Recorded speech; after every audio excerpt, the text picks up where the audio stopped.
Balancing chemical equation में बहुत बच्चों को दिक्कत होती है, आज के बाद नहीं होगी भाई।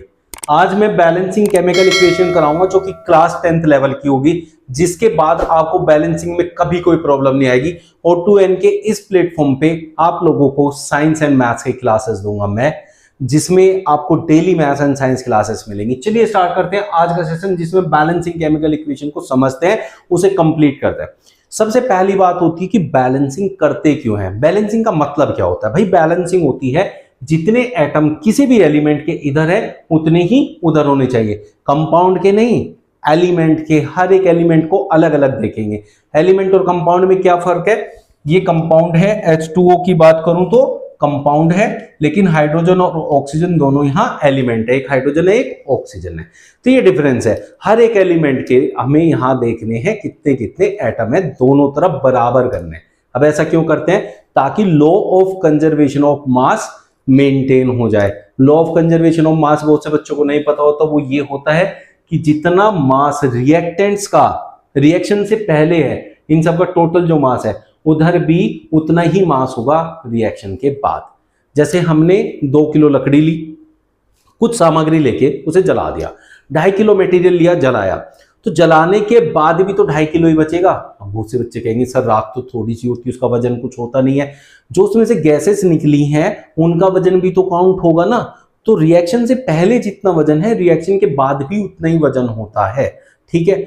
अब जैसे मान लिया कोई इस बात से सहमत भी नहीं होता कई बार, बट आप ये देखो, जब खाली सिलेंडर होता है और भरा सिलेंडर होता है तो वो सारा जो वजन का डिफरेंस है वो गैस की वजह से ही तो है। तो गैसेस में अपना वजन होता है, बट वो क्या होती है? उड़ जाती है।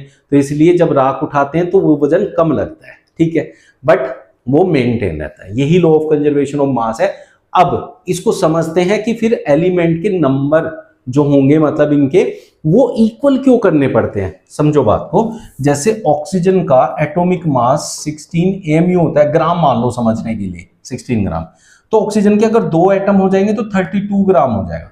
अब अगर एक तरफ एक एटम है, दूसरी तरफ 2 एटम है, जैसे यहां देखो ऑक्सीजन का एक एटम है और यहां ऑक्सीजन के 2 एटम है, क्योंकि ये 2 बाहर लगा है, ठीक है, तो 2 गुना है, ठीक है। इसका मास डबल हो गया इससे, तो यार ये तो law of conservation of mass को फॉलो नहीं कर रहा। इसलिए दोनों तरफ सभी एलिमेंट के जो नंबर ऑफ एटम्स है उनको हम इक्वल करते हैं। एटम्स पे डिपेंड करेगा उसका मास। जैसे यहाँ एक एटम का मास है 16 तो 2 का है 32, तो उसी के अकॉर्डिंग दोनों तरफ बराबर करना होता है। अब बैलेंसिंग के लिए ट्रिक सीखते हैं, बातें बहुत हो गई, चलिए स्टार्ट करते हैं। अब यहां देखो, सबसे पहले आप लोगों को वो ढूंढना है जो कि अकेला हो। अब यहां अकेला कोई भी नहीं है, सब किसी ना किसी के साथ है। जब सब किसी ना किसी के साथ है फिर क्या करेंगे? फिर ये देखो, पहले तो इसका डिफरेंस समझो। H2O का मतलब है कि H के 2 एटम है, ऑक्सीजन का 1 एटम है, ठीक है। लेकिन इस OH का होल ट्वाइस का मतलब है ये दोनों के साथ है। ऑक्सीजन के भी 2 एटम है और हाइड्रोजन के भी 2 एटम है। अब मुझे अगर H2O में ऑक्सीजन का डबल करना है, डबल करने हैं इसके एटम के नंबर, तो मैं ऐसे नहीं कर सकता H2 इसके पीछे 2 लगा दूं, ये गलत होता है। ये फॉर्मूला है, फॉर्मूला चेंज नहीं करना है, इसके नंबर ऑफ एटम्स चेंज करने हैं। तो फिर वो कैसे होते हैं? वो होते हैं इसके आगे मल्टीप्लाई कर दो, इसका डबल करना है तो आगे 2 की मल्टीप्लाई कर दो। इसका मतलब क्या हो गया? H के पहले से 2 थे, उसका डबल हो जाएगा, 2 4 एटम हो जाएंगे। ऑक्सीजन का 1 एटम था, उसका डबल हो जाएगा तो उसके 2 एटम हो जाएंगे। ऐसे करके हम इन्हें करते हैं। तो ये 2-3 छोटी छोटी सी बातें हैं जिसमें आप गलती करते हैं। तो पहली बात ये समझनी थी, ये मैंने समझाई। अब करते हैं स्टार्ट इसको बैलेंस करना। बैलेंसिंग कैसे करेंगे? आप एक एक एलिमेंट को कंपेयर कर लो। जैसे अगर मैं यहां बात करूं ऑक्सीजन की, हाइड्रोजन के साथ ऑक्सीजन है। अब ऑक्सीजन का 1 एटम है, लेकिन यहां ऑक्सीजन के 2 एटम है। CaOH का होल ट्वाइस होने का मतलब है, OH होल ट्वाइस का मतलब है ऑक्सीजन के भी 2 हैं और हाइड्रोजन के भी 2 हैं। अब उधर हाइड्रोजन के भी 2 हैं, ऑक्सीजन के भी 2 हैं, लेकिन हाइड्रोजन के 2 यहां हैं और 2 यहां भी हैं। अलग अलग जगह जितने भी दिए हैं सब काउंट करने एक साथ। तो 2 एटम यहां है, 2 यहां है, तो हाइड्रोजन के हो गए 4। लेकिन अभी हम बात कर रहे थे ऑक्सीजन की, तो एक एक लेके चलेंगे। अब ऑक्सीजन यहां है 2 और यहां है 1, तो इसे डबल कर दो, CaC2 प्लस, डबल करेंगे इसे तो 2H2O हो जाएगा, CaOH का होल ट्वाइस प्लस C2H2। अब इससे जरूर ही होगा कि किसी और पे भी फर्क पड़ा होगा, वो फर्क को न्यूट्रलाइज करना है, नलेनाइज करना है। ठीक है, कैसे करेंगे भाई? यहाँ हाइड्रोजन के 4 हो गए ऑक्सीजन के 2 होने की वजह से। हाइड्रोजन के कितने हो गए? 4, लेकिन ऑक्सीजन का अच्छी बात यह है कि पूरे हो गए जितने हमें चाहिए। ठीक है, अब यहाँ कैल्शियम के कितने एटम है? 1 है, इधर भी कैल्शियम का 1 ही एटम है। यहाँ सी के कितने एटम है? 2, यहाँ भी सी के 2 एटम है। यहाँ हाइड्रोजन के कितने हो गए? हाइड्रोजन के हो गए 2 पहले थे, उसका डबल होके 4 हो गए। और यहाँ हाइड्रोजन के 2 यहाँ थे, 2 यहाँ, तो वहां भी हाइड्रोजन के 4 हो गए। ऑक्सीजन के यहाँ 2 थे और यहाँ हमने अभी 2 किए हैं। तो अब ये सारे हम कंपेयर करें तो दोनों तरफ बराबर बराबर जो है नंबर ऑफ एटम्स हो गए हर एक एलिमेंट के। ये हो गया बैलेंस। अब इसमें अलग अलग टाइप की रिएक्शंस होती हैं, जिसमें कुछ ट्रिक लगती है, किसी में कुछ लगती है। तो 4 से 5 ट्रिक में सारी बैलेंसिंग खत्म हो जाती है। वो सारे आज डिस्कस करेंगे इस वाले सेशन में। तो ये पहला हो गया, दूसरे पे चलते हैं।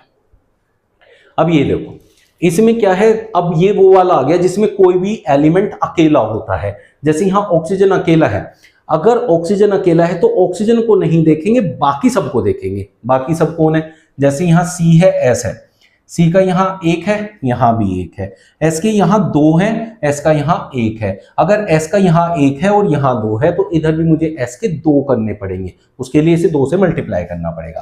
तो ये हो जाएगा 2SO2 और ये हो जाएगा CO2 और गिव्स ये O2। एक बारी में एक ही चीज को आप खत्म करो, ठीक है, समझने के लिए। जब प्रैक्टिस हो जाएगी फिर तो एक ही स्टेप में सारे कर सकते हो आप। ठीक है, सी का 1 है, यहां भी 1 है, एस के यहां 2 है, एस के यहां भी 2 है, लेकिन इस 2 की मल्टीप्लाई होने से O2 क्या हो गया? उसका डबल, O के हो गए 4।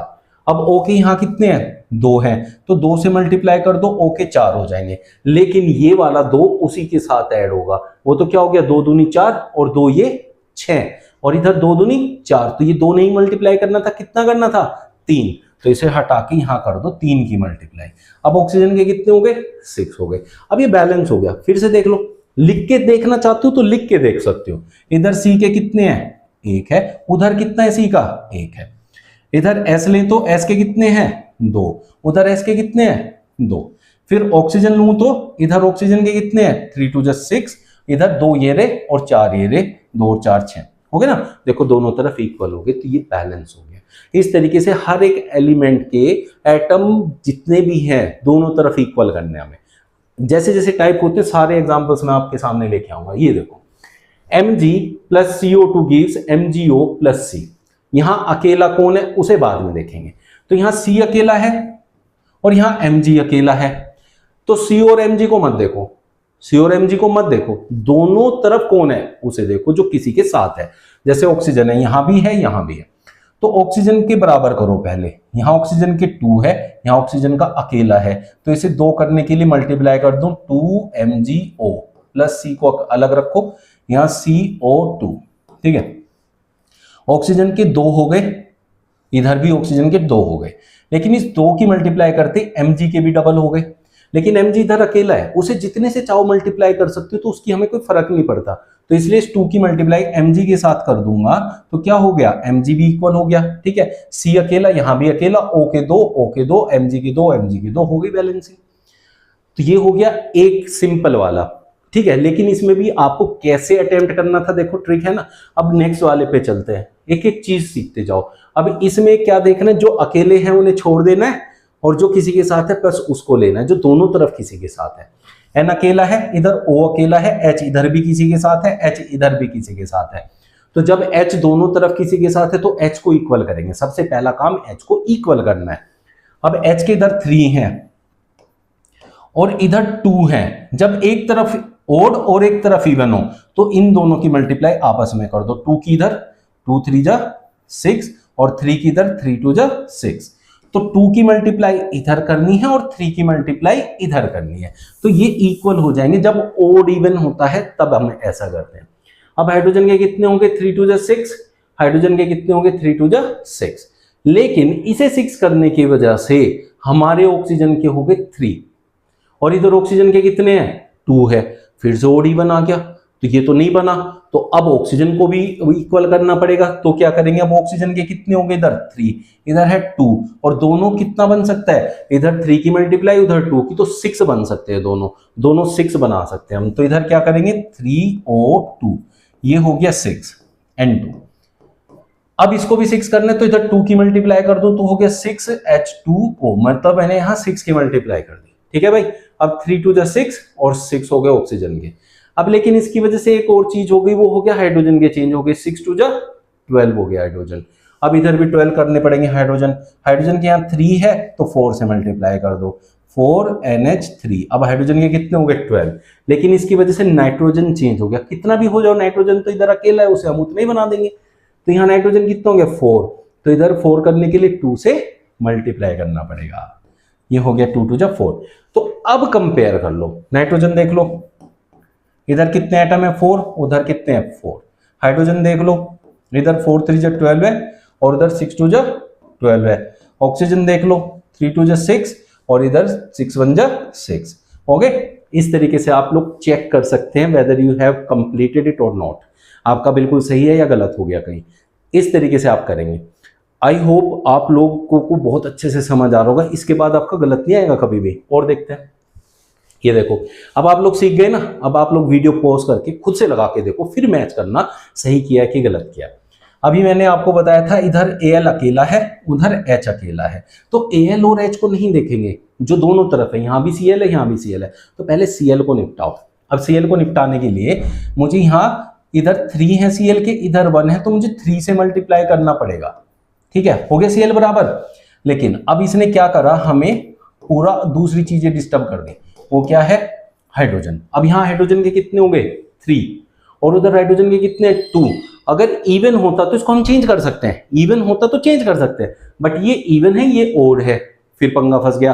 फिर मैंने ओड इवन में क्या सिखाया, 3 की उधर मल्टीप्लाई कर दो 2 की इधर, तो 2 की इधर मल्टीप्लाई करोगे तो ये क्या हो जाएगा 6, और 3 की उधर करोगे तो क्या हो जाएगा 3 2 6। माफ करना, इसको हटा देते हैं, अभी 3 की कर देते हैं, 3H2। अब देखो H के कितने हो गए यहाँ 6 और H के इधर कितने हो गए 6, लेकिन इसकी वजह से Cl के भी 6 हो गए। इधर Cl के कितने हैं 3 है, उसको भी 6 कर दो, कैसे 2 से मल्टीप्लाई करके, 2AlCl3। अब Cl के कितने हो गए 2 3 6 हो गए ना बराबर। अब इसकी वजह से चेंज आया Al में, Al डबल हो गया, Al तो पहले से ही अलग रखा हुआ हमने, Al अकेला है, उसके आगे 2 लगा दो 2Al हो गया। अब जो चाहो तो मैच कर लो, Al के इधर कितने हैं 2, उधर कितने हैं 2, यहाँ पे H के कितने हैं 6 और H के इधर कितने हैं 3 2 6, Cl के इधर कितने हैं 6 और Cl के इधर कितने हैं 2 3 6। अब इस तरीके से आप लोग बैलेंसिंग कर सकते हो। एक एक स्टेप बाय स्टेप आपको समझ आ रहा होगा कि मिक्स्ड वाला अकेले वाला कैसे सोल्व करते हैं, और इवन सब समझ आ गया होगा। इसे करने में आएगा पूरा मजा, 1 सेकंड में कर दोगे आप लोग। अब देखो जैसे यहां देखें, O के कितने 2, यहाँ O के कितना है 1, इसे 2 करने के लिए मल्टीप्लाई कर दो, कितना हो गया H का 4। H चेंज हो गया इसकी वजह से, H चेंज हो गया तो कोई बात नहीं, O भी चेंज हो गया। O के कितने हो गए 2, H के हो गए 4, तो मुझे H के 4 करने के लिए 2 से मल्टीप्लाई करनी पड़ेगी, 2 2 4, लेकिन उसकी वजह से S के 2 हो गए 2 और एक S का ये रहा 3, इधर S अकेला है तो मैं यहीं मल्टीप्लाई कर दूं। अब जब आप लोग सीख जाओगे तो जैसे मैंने एक ही स्टेप में सब खत्म कर दिया, आप भी ऐसे ही एक ही स्टेप में खत्म कर दोगे। ठीक है, समझ लो फिर से, S के कितने होंगे, एक ये रहा और 2 ये रहे, यहाँ अकेला दिख रहा है ना, लेकिन इस 2 की वजह से 2 हो गए, 2 और एक 3, S के 3, यहाँ भी S के 3, H के 2 2 4, H के 2 2 4, ऑक्सीजन के यहाँ इसकी वजह से 2 और यहाँ ऑलरेडी 2। इस तरीके से करते हैं बैलेंसिंग। ठीक है, एक और देखते हैं, H2S प्लस O2 की SO2 प्लस H2O करें। अब यहाँ देखो H के कितने हैं, अब यहाँ सारे अकेला कौन है, यहाँ ऑक्सीजन है, ऑक्सीजन को बाद में देखेंगे, पहले बाकी को देख लेते हैं। अब यहाँ H के 2 हैं, यहाँ भी H के 2 हैं। ठीक है, यहाँ S अकेला है, यहाँ भी S अकेला है। अब बात सारी कहाँ आती है, 2 O के यहाँ है, 1 O का यहाँ, ये ओड आ गया, इसकी वजह से सारी गड़बड़ हो जाएगी। ठीक है, तो इसको अगर मुझे डबल करना पड़े, सोचो डबल करना पड़े इवन करने के लिए, O के तो 2 हो गए, लेकिन H के कितने हो गए 4, H बदल गया, H बदल गया तो इधर भी 4 कर दो, 2H2S। अब H के इधर भी 4 हो गए और उधर भी 2 2 4 हो गए, लेकिन अभी O2 को रहने देंगे, इधर चलेंगे। अब इसकी वजह से S डबल हो गया, 2 हो गया, तो S के यहां 2 करने तो 2SO2, ठीक है। अब ऑक्सीजन के टोटल कितने हो चुके हैं, 2 यहां और 2 यहां, 4, ठीक है। ऑक्सीजन के यहां 2 है तो 2 से मल्टीप्लाई करके इसे भी 4 कर दो, हो गया। अब देख लो, अब क्या है हमारे पास, हमने सारा क्या कर दिया, H के 2 हो गए, S के कितने हो गए, यहां 2, ठीक है। ऑक्सीजन के 4 हो गए, S के यहां 2 हो गए, ऑक्सीजन के 2 2 जब 4 और 2 6 होना था तो यहां 3 कर देंगे, मैंने ये नहीं देखा। 2 2 जब 4, ऑक्सीजन के कितने होंगे 4, और 2 यहां से आएंगे, ऑक्सीजन के कितने होंगे 6, तो मुझे ऑक्सीजन के 6 करने के लिए 3 से मल्टीप्लाई करना पड़ा, कर दो, यहाँ तो अकेला है ना, तो 3 2 6। अब कंपेयर कर लो, H के इधर कितने हैं, देखो H के 2 2 4, H के इधर कितने 4, ठीक है, समझ आ रहा है। अब यहां से S देखो, S यहाँ कितना है 2, और यहाँ S कितना है 2, ऑक्सीजन यहाँ कितना है 3 2 6, और यहाँ कितना है 2 2 4 और 2 6, हो गए सब इक्वल। तो इस तरीके से आप बैलेंसिंग लगाते रहेंगे, करते रहेंगे। ये क्वेश्चन आपका होमवर्क है, सभी को कमेंट करना है इसका आंसर क्या है, पूरा इक्वेशन लिख के मेरे को कमेंट करके बताना है। जिस किसी को जहां भी कोई भी दिक्कत आई है कमेंट करके मेरे से पूछना, नेक्स्ट क्लास में उस डाउट को आपके मैं रखूंगा ताकि आप लोगों को समझा सकूं। कल फिर मिलेंगे नए क्वेश्चंस के साथ। Thank you.